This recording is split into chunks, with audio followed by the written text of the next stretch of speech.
하나님의 말씀 요한복음 16장 7절로 14절까지 175면이 되겠습니다. 요한복음 16장 7절로 14절입니다. 그러나 내가 너희에게 실상을 말하노니 내가 떠나는 것이 너희에게 유익이라. 내가 떠나가지 아니하면 보혜사가 너희에게로 오시지 아니할 것이요 가면 내가 그를 너희에게 보내리니 그가 와서 죄에 대하여 의에 대하여 심판에 대하여 세상을 책망하시리라. 죄에 대하여라 하면 너희가 나를 믿지 아니하며 의에 대하여라 하면 내가 아버지께로 가니 너희가 다시 나를 보지 못하며 심판에 대하여라 하면 이 세상 임금이 심판을 받았음이니라.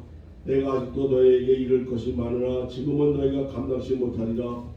그러하나 진리의 성령이 오시면 그가 너희를 모든 진리 가운데로 인도하시리니 그가 자의로 말하지 않고 오직 듣는 것을 말하시며 장래 일을 너희에게 알리시리라. 그가 내 영광을 나타내리니 내 것을 가지고 너희에게 알리겠음이니라. 아멘. 보혜사 성령님에 대한 말씀 참고할 것입니다. 요한 본연이 쓴 철로역정에 나오는 장면입니다. 기독도가 천사의 안내로 한 방에 들어가게 됩니다. 그 방에 불이 활활 타오르고 있습니다. 많은 사람이 그 불을 끄려고 물을 끼얹고 애를 씁니다. 그러나 이상하게 불은 더 맹렬하게 타오르는 것을 봅니다. 자세히 보니까 장막 뒤에 한 분이 기름을 계속 붓고 있는 것입니다. 천사는 이 모습을 설명해 주었습니다. 세상의 모든 세력이 하나님의 교회와 성도들의 믿음을 끄려고 애쓰지만 성령님께서 은혜의 기름을 계속 부어주심으로 믿음의 불이 더욱 맹렬히 타오르게 되는 것이죠. 하나님이 우리에게 주신 최고의 선물은 그 독생자 예수께서 이 땅에 오신 것이죠. 우리같이 사람이 되시고 이 땅의 죄와 죽음과 저주를 대신 지시고 십자가를 지셔서 피 흘려 우리를 구속하셨습니다. 오늘 그 말씀 그 예수님께서 이렇게 말씀하신 것을 볼 수 있습니다. 내가 너희에게 실상을 말하노니 내가 떠나가는 것이 너희에게는 유익하다. 그리고 내가 떠나면 보혜사께서 너희에게 오실 것이다. 여러분, 제자들의 입장에서 볼 때 주님께서 떠나시는 것이 얼마나 놀라운 일이겠습니까? 그런데 예수님이 떠나시는 것이 모든 신자와 제자들에게 유익하다고 말씀하셨습니다. 이건 이렇게 쉽게 생각해도 이해가 될 수 있는 말씀입니다. 자, 주님이 지금도 지상에 계셨다면 우리가 예수님께 무엇인가 간구하고 만나 뵈려면 어떻게 되겠습니까? 먼저 비행기를 타고 유대로 가야 되겠지요. 그리고 공항에서 택시를 타고 갈릴리로 가야 되겠습니다. 숙소를 정하고 예수님을 만나기 위해서 세계 각처 온 사람들 순서를 기다려야 될 것이죠. 예수님이 하루에 15시간을 사람들을 만나시고 축복하시고 역사하신다고 해도 많으니까 하루에 한 사람을 1분씩만 한다고 합시다. 이렇게 계산해 보면 100만 명을 만나시는데 3년이 넘게 걸린다. 100만 명 오겠어요? 자, 그런데 예수님께서 하늘나라에 가시고 성령님께서 이 땅에 오셨기에 지금은 수십억이 동시에 주님을 만날 수 있습니다. 그래서 주님이 떠나가시는 것이 유익하다고 말씀하신 겁니다. 그리고 성령님을 우리에게 보내주셨는데 성령님에 대해서 우리가 가장 많이 듣는 말씀은 바로 보혜사라는 겁니다. 여기 보면 14장에도 다른 보혜사를 너희에게 보내실 것이다. 자, 다른 보혜사. 그러니까 여기 보혜사가 두 분을 말씀하지요. 첫째 보혜사는 예수님입니다. 여기 다른 보혜사를 보내신다 말씀했습니다. 이 다른 것이라고 하는 헬라의 단어에는 두 가지가 있어요. 헤테레스라는 것과 알로스라는 것이 있는데 알기 쉽게 이 단어의 뜻은 이와 같습니다. 어떤 분이 제게 사과 한 쪽을 주십니다. 목사님 이거 드세요. 자, 사과 한 쪽을 맛있게 듭니다. 근데 계속 그분이 조금 있다가 다른 것도 하나 드릴까요? 그러면서 옆에 오렌지를 한 조각 줍니다. 그러면 다른 것인데 완전히 질적으로 다른 것이지요. 사과와 오렌지는 같은 것이야. 정말 다른 종류의 다른 것을 말합니다. 그런데 그분이 사과를 먹은 후에 다시 한 조각의 사과를 두면서 이거 드세요 하면 다른 것이긴 해도 내용이 같은 다른 것이죠. 바로 알로스라고 하는 단어가 바로 그런 뜻인데 예수님이 다른 보혜사라고 말씀할 때 그 쓰신 단어가 알로스랍니다. 다른 보혜사, 즉 나와 똑같은 보혜사를 너희에게 보내신다는 말씀입니다. 여러분, 성령님은 어떤 분이십니까? 예수님과 똑같은 분이십니다. 예수님과 같은, 그래서 성경에 성령님을 아들의 영이라고 말씀하고 있습니다. 하나님의 영이시며 아들의 영이십니다. 그분이 보혜사 성령님이십니다. 성령님은 어머니와 같은 일을 하십니다. 그래서 초대교회에서는 성령님의 별명을 어머니의 영이라고 불렀습니다. 그렇지요. 주님의 말씀처럼 우리가 하나님의 자녀가 되는 것은 물과 성령으로 거듭나는 것인데, 태어날 때 우리가 하나님의 자녀로 태어나게 되는 씨는 하나님의 말씀이고, 하나님의 자녀로 태어나게 하시는 분은 성령님이십니다. 그러므로 우리를 하나님의 사람으로 새롭게 하는데 쓰시는 그러한 역사를 하시는 분이 성령님이십니다. 성령님이 없다면 하나님과의 교제가 없습니다. 여러분, 성령님이 계시지 않다면 그리스도인의 삶은 사실 없는 것입니다. 성령이 계시지 않다면 교회는 침묵단체로 변질될 것이에요. 성령이 안 계시다면 종교 제도와 다를 것이 없을 것입니다. 성령이 없으면 기쁨도 평안도 자유도 없습니다. 고린도후서 3장 17절에 말씀하셨습니다.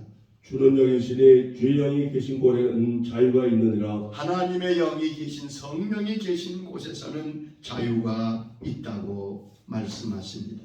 자, 그런데 우리가 그리스도인이 되고 하나님의 자녀가 되는 것은 전적으로 성령의 역사임을 로마서 8장 9절은 말씀하셨습니다. 만일 너희 속에 하나님의 영이 거하시면 너희가 육신에 있지 아니하고 영에 있나니 누구든지 그리스도의 영이 없으면 그리스도의 사람이 아니라. 누구든지 그리스도의 영이, 즉 성령이 계시지 않으면 그리스도의 사람이 아니라고요. 자, 그런데 성령님에 대해서 가장 많이 불리우는 명칭이 보혜사 성령님이십니다. 예수님께서도 성령님을 보혜사라고 여러 번 부르십니다. 보혜사 성령님, 이것은 성령님의 하시는 직임을 의미하는 말입니다. 보혜사 성령님은 성령님이 어떤 일을 하시는 분인가를 우리에게 말씀해 주는 것이죠. 우리는 보혜사라는 말의 의미를 정확히 알 때 주님이, 성령님이 어떤 하나님이신 것을 알 수 있습니다. 여기 보면 성경에서 보혜사라고 하는 단어는 7가지의 의미를 가진 단어입니다. 우리가 이 보혜사의 의미를 바로 알게 되면 성령님께서 오늘 우리 가운데 역사하시는 것을 알 수 있게 됩니다. 첫째는 성령님은 보혜사라고 하시는데 그 의미는 돕는 분이라는 뜻입니다. 보혜사는 돕는 분이라고 하는 의미가 있는 말씀입니다. 즉 성령님은 우리를 돕기 위해 와 계신 분입니다. 사람은 종종 엉뚱한 곳에서 도움을 청합니다. 여러분, 도움의 손길이 얼마나 필요합니까? 그런데 성령님이 우리를 돕기 위한 하나님이십니다. 보혜사는 어떤 분입니까? 돕는 분입니다. 언제나 성령 하나님께서 우리를 도우십니다. 우리가 하나님의 도움을 받을 때 승리하게 되지 않습니까? 시편 기자는 이렇게 고백합니다. 시편 121장 1절에 시편 기자의 고백을 들어보세요. 내가 산을 향하여 눈을 들리라. 나의 도움이 어디서 올꼬? 나의 도움이 천지를 지으신 여호와께로소로다. 내가 어디서 도움을 받을 것인가? 산을 향하여 세상을 향하여 바라보지만 도울 곳이 있는 게 돕고 싶어도 도울 힘이 없는 것이 현실이에요. 그는 고백합니다. 나의 도움이 천지를 지으신 여호와에게서로다. 성령님은 나를 돕는 보혜사가 되십니다. 우리는 언제나 성령님의 도우심을 받으며 사는 사람들입니다. 시편 54장 4절에도 말씀하십니다. 하나님은 나를 돕는 이시며 주께서는 내 생명을 붙들어 주시는 이시니이다. 하나님은 나를 돕는 이시며 주께서 내 생명을 붙들어 주십니다. 하나님은 우리를 연약함을 도우십니다.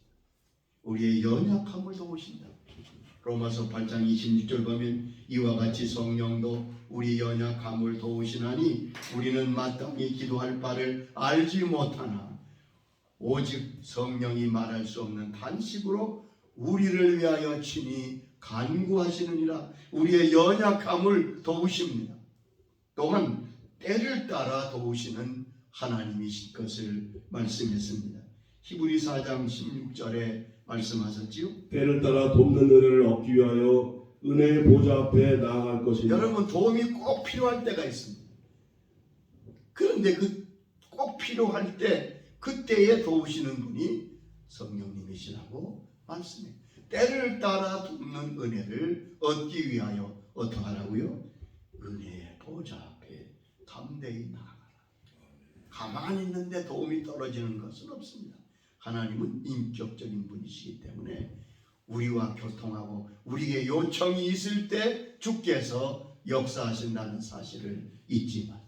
때를 따라 돕는 분이 바로 성령님이시다. 또한 하나님은 하나님을 의지하는, 성령님은 성령님을 의지하는 자를 도와주십니다. 시편 28장 7절에 말씀하십니다. 여호와는 나의 힘과 나의 방패이시니 내 마음이 그를 의지하며 도움을 얻었도다. 하나님이 나의 힘과 방패신데 내 마음이 그를 의지하여 도움을 얻었도다. 여러분 언제나 하나님을 의지하고 성령님을 의지하는 사람은 반드시 주께서 도와주십니다. 그래서 보혜사가 되시는 거예요. 뿐만 아니라 성령님은 지금 우리를 돕고 계시는 하나님이십니다. 과거에 도우셨지요. 앞으로도 도우시겠지만 중요한 건 지금 아닙니까? 그런데 성경에 보면 하나님은, 성령 하나님은 지금 우리를 도우신다고 말씀하십니다. 시편 118장 7절에 말씀하십니다. 여호와께서 내 편인 이 대사 나를 돕는 자들 중에 계시니 여호와께서 내 편이 되사 나를 돕는 자들 중에 계십니다. 현재 진행입니다. 돕는 자들 중에 계십니다. 지금 우리를 돕고 계시다는 거예요. 그러므로 내가 나를 미워하는 자들에게 보응하시는 것을 내가 보리로다. 두 번째 보혜사라는 의미는 위로자라는 뜻입니다. 성령 하나님은 보혜사가 되셔서 우리를 위로하시는 분이시라는 말입니다. 성령님은 우리를 위로하시는 하나님이십니다. 위로가 얼마나 필요합니까? 위로의 은혜가 있을 때 사람은 소생하게 됩니다. 많은 상처와 많은 어려움을 가지고 사는데 그 어려움을 극복하는 것이 바로 위로입니다. 험악한 세상 성령의 위로하심이 필요합니다. 하나님의 위로하심으로 우리는 어려운 역경과 시험을 이길 수 있습니다. 성령님은 마치 어머니가 자식을 위로함같이 위로하시는 분이라고 말씀하셨습니다. 이사야 66장 13절에 말씀하십니다. 어머니가 자식을 위로함 같이 내가 너희를 위로할 것인즉 너희가 예루살렘에서 위로를 받으리라. 어머니가 자식을 위로함 같이 너희를 위로한다. 하나님 우리를 어떻게 위로하실까요? 말씀으로 위로하십니다. 하나님 우리를 위로하시는 아주 놀라운 방법은 주의 말씀으로 말씀을 들려주셔서 위로받게 하십니다. 엘리야가 갈멜산 이후에 대승리 후에 그만 이세벨의 위협에 낙담이 되어서 얼마나 그 심령이 낙담되었는지 알 수 있습니다. 그게 기도가 무엇이지요? 조카오니 주님 내 생명을 거두어 주시옵소서. 아니 생명을 거두어 달라고 할 정도로 그는 몹시 낙심하고 낙담하고 지치고 힘들어 있는 상황. 이때 주님께서 세미한 음성을 들려주셔서 엘리야로 하여금 회복되게 하십니다. 시편 119장 50절에 이렇게 말씀했습니다. 이 말씀은 나의 곤란 중에 위로와 주의 말씀이 나를 살리셨기 때문이니라. 이 말씀은 나의 곤란 중에 위로라. 그 말씀이 나를 살리셨다고요.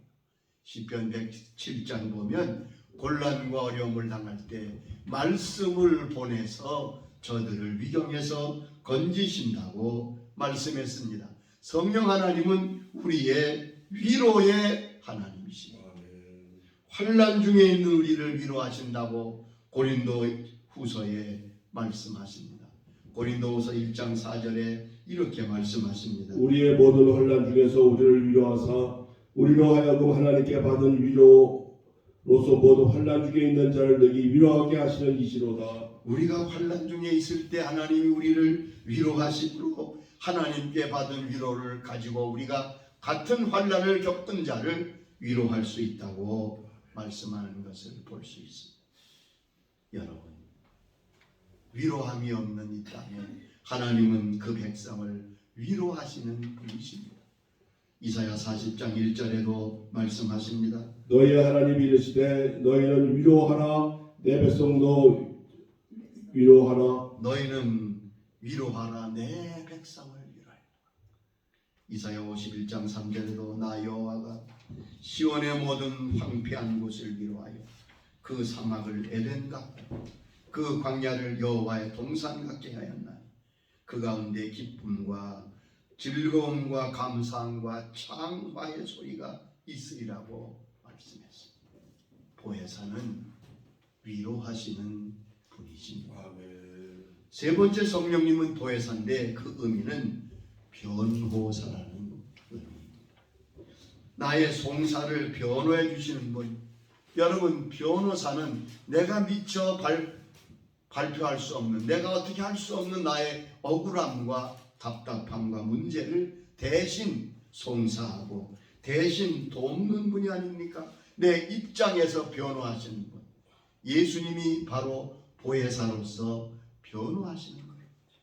마지막 때 사단이 우리의 모든 죄와 허물을 송사합니다. 그때 주님께서 성령님께서 아니다. 이 사람의 나에 대해서 변호하신. 그래서 주님이 보혜사시고 우리 성령님이 보혜사가 되시는 겁니다. 네 번째 성령님은 보혜사라고 말씀하셨는데 그 의미는 상담자라는 뜻입니다. 카운슬러. 사람이 상담이 필요할 때 요즘은 특별히 이 상담에 대한 많은 일들이 있는 것 같아요. 많은 상담자들이 있습니다. 그런데 보혜사라는 의미는 상담자라는 뜻입니다. 주님께서 우리의 상담자가 되십니다. 성령님이 우리의 상담자가 되십니다. 여러분, 상담은 어떻게 하는 겁니까? 나의 깊은 문제, 깊은 삶의 어려움들을 토로하는 거잖아요. 자기의 문제를 내어놓고 의논하는 것, 그것이 상담이죠.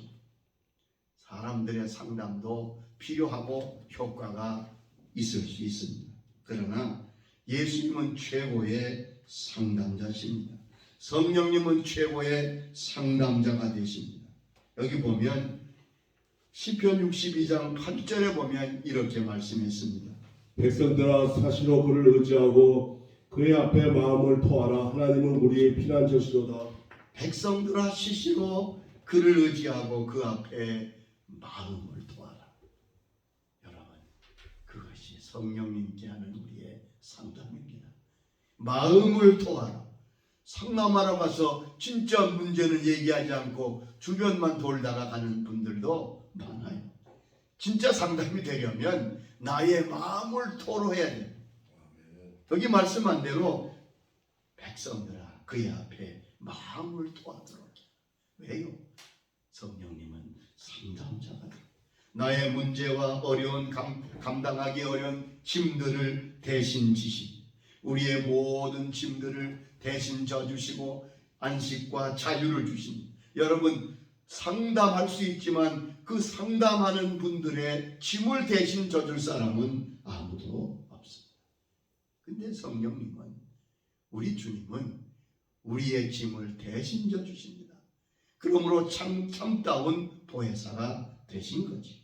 시편 68장 19절에 말씀했습니다. 날마다 우리 짐을 지시는 주 곧 우리의 구원이신 하나님은 찬송할지어다. 날마다 우리의 짐을 지신다. 그래서 참다운 보혜사가 되시는 거지요. 우리의 사정이나 우리의 안타까운 소식만 듣고 그저 적당히 위로하는 상담이 아닙니다. 우리가 진 짐을 대신 져주십니다. 주님도 말씀하셨잖아요. 수고하고 무거운 짐진 자들아 다 내게로 오라. 내가 너희를 쉬게 하리라. 짐을 내려놓을 수 있는 상담, 그리고 그 짐을 대신 맡아주시는 상담자 보혜사 성령님이십니다. 청년 목회를 주로 하는 어떤 목사님 교회에 그 교회 청년이 자기 친구를 데려왔습니다. 목사님, 우리 친구가 있는데 이 친구를 좀 상담해 주시고 기도해 주시기 바랍니다. 들어보니까 그 친구와 그 청년의 친구는 재벌집 아들이래요. 뭐 모자란 게 없어요. 부족한 게 없는 것 같은데 그 무슨 일 때문에 만나 했더니 8일 동안 잠을 못 잤네. 도무지 잠이 안 오네. 8일 동안을 일주일 넘도록 그래서 그 청년은 잘 모르면서 목사님 저 좀 도와주세요. 좀 잠시 잠을 좀 자게 해달라. 무슨 일 안 해봤겠습니까? 무슨 의학의 도움을 안 받아봤겠어? 그래서 알았다고. 그리고 그 앞에 앉혀 기도하고 특별히 하나님의 말씀을 그에게 전합니다. 제일 좋은 건 성경을 읽어주시고 그 성경에 대해서 말씀을 전하는데, 잠시 있는데 청년이 앉아있다가 꾸벅꾸벅 졸리기 시작하는 거예요. 그 목사님 그러더라고요. 나는 평생 말씀 전하면서 말씀 전할 때 조는 사람 보고 그렇게 기뻐하기 처음이라. 그리고 5분쯤 있더니 이 청년이 목사님 죄송합니다. 좀 누워야 되겠습니다. 그러더니 그 자리에 눕더니 그냥 잠이 들더라. 왜요? 성령님께서 그의 짐을 짊어져 주셨기 때문에 그렇습니다. 짐을 내려놓았지요. 보혜사 성령님, 우리의 상담자가 되십니다. 뭐 다른데 상담 전화 돌리실 거 없어요? 성령님께 보혜사 성령님 나를 도와주시옵소서. 내 무거운 짐을 주 앞에 내려놓습니다. 날마다 우리 짐을 지시고 시시로 그 앞에 우리의 마음을 토하면 주님은 우리 짐을 대신 가주시고 대신 져주시고 자유를 주시고 소망을 주시고 회복의 은총을 주실 것입니다. 다섯째 보혜사는 힘을 북돋아 주시는 분이라는 뜻입니다. 이 보혜사라고 하는 말씀 중에는 힘을 얻게 하시는 분, 그런 뜻이에요. 보혜사. 성령님은 내 안에 계시면서 나의 힘을 북돋아 주시는 분. 사단은 무엇이? 낙심케 하고 좌절케 하고 뒤로 물러서게 하고. 그렇다면 성령님은 대신 힘을 북돋아 주시고 재기하게 하시고 용기를 가지도록 하시는 것임을 알 수 있습니다. 문제가 많았지만 다윗은 언제나 힘있게 승리할 수 있고 회복될 수 있었습니다. 그는 그 비결을 다음과 같이 고백하고 있습니다. 시편 18장 1절의 말씀이지요. 나의 힘이신 여호와여 내가 주를 사랑하나이다. 나의 힘이신 여호와여 내가 주를 사랑하나이다. 다윗은 그의 왕위가 힘이라고 하지 않았습니다. 그의 권력이 그의 재주가 힘이 아니었습니다. 자기의 힘을 북돋워 주시는 분은 하나님이시다. 나의 힘이 되신 여호와여 내가 주를 사랑합니다. 하나님은 자기 백성에게 힘을 주시는 하나님이십니다. 시편 29장 11절에 말씀하셨습니다. 여호와께서 자기 백성에게 힘을 주시며 여호와께서 자기 백성에게 평강의 복을 주시리로다. 여호와께서 자기 백성에게 힘을 주시며 평강을 주시며 이사야 40장 29절에도 이렇게 말씀했잖아요. 피곤한 자에게는 능력을 주시며 무능한 자에게는 힘을 더하시리니 피곤한 사람들에게 능력을 주시는 분이 성령 하나님이십니다. 무능한 자에게 힘을 더하시고 새 힘을 주신다고요. 그래서 보혜사가 되시는 거예요. 힘을 북돋워서 우리로 하여금 어려움과 역경을 능히 딛고 일어설 수 있게 하시는 거예요. 성령님은 우리가 무력하고 무너질 때 힘을 불어넣어 주셔서 새 힘을 주시는 보혜사 성령님이심을 알 수 있습니다. 다윗은 수많은 역경을 겪으며 살았지요. 한 번은 블레셋 땅에 피난할 때인데 블레셋 왕의 전투에 참여하려다가 돌아오 보니 자기가 있던 성읍 시글락이 아말렉의 침공으로 완전히 초토화 돼서 촌락은 불타버리고 자기 아내와 모든 식구들 자리를 따르던 모든 부하들의 아내들과 가족이 다 붙들려 갔습니다. 자 보세요. 얼마나 기가 막혔든지 울 기력이 없을 정도로 모든 사람이 울었다고. 나중에는 그 부하들이 생명처럼 아끼는 부하들이 돌을 들어 다윗을 치료하는 상황까지 일어났습니다. 그때 다윗이 어떻게 그 어려움을 이겼습니까? 사무엘상 30장 6절 보면 다윗이 다급하였으나 그의 하나님 여호와를 힘입어 용기를 얻었다. 다급했지만 하나님을 힘입어 하나님에게 힘 주심으로 다시 일어나서 추격하여 모든 것을 되찾아왔던 것을 우리는 사무엘상에서 읽을 수 있습니다. 보혜사 성령님은 힘을 북돋워 주시는 분이십니다. 여섯째 보혜사는 중보자라는 의미의 말씀입니다. 성령님은 우리의 중보자가 되십니다. 예수님도 우리의 중보자가 되십니다. 중보는 대신 기도해 주시는 분이라는 거지. 로마서 8장 26절에도 우리가 기도할 바를 알지 못할 때 대신 하나님을 우리를 위해 기도하시는 성령님이실 것을 말씀했습니다. 우리 예수님이 바로 우리의 중보자 되십니다. 로마서 8장 34절에 말씀하십니다. 그는 하나님 우편에 계신 자요 우리를 위하여 간구하시는 자니이다. 그는 하나님 우편에 앉으셔서 우리를 위하여 간구하신다. 히브리 7장 25절에도 말씀하셨습니다. 그는 항상 살아계셔서 그를 위하여 간구하심이나 주님이 항상 살아계셔서 우리를 위하여 기도하고 계신다는 걸 잊지 마세요. 여러분, 성자 성령께서 그 가운데 성자 하나님께서 성령 하나님께서 부족한 저희들을 위해 늘 기도하고 계시다. 이거야말로 얼마나 황송한 은혜와 축복인지 알 수 없어요. 일곱 번째 보혜사는 대기자라는 의미가 있습니다. 대기자, 군대 5분 대기조 뭐 그런 거 있죠.